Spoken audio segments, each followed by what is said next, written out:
ढेर दिन से सपोर्ट नहीं मिला का वीडियो बनावे छोड़ दी कि पता चल गइल बा मम्मी के कुछ बता मौसम के।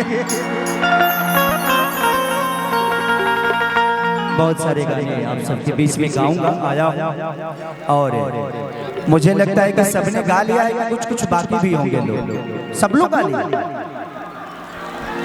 रविंदर नहीं गाएगा। रविंदर से मैं एक सैड सॉन्ग सुनूंगा जो रविंदर के। अच्छा बिल्डरवा का पापा भी नहीं गाया। बहुत बड़ा स्टार है यार तू, पूरा दुनिया में छाया हुआ है। कि पीड़ा के तार के झनकार तू सुनाए आजा।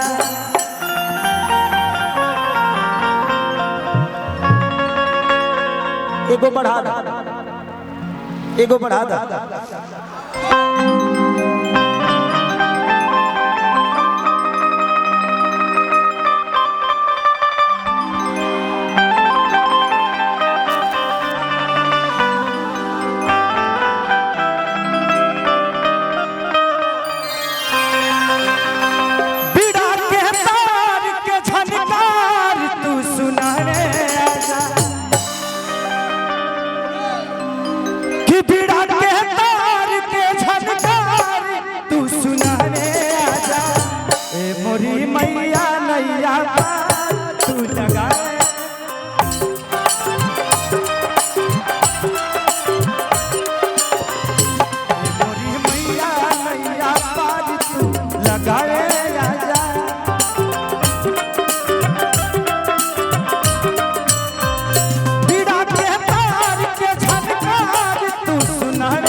लगा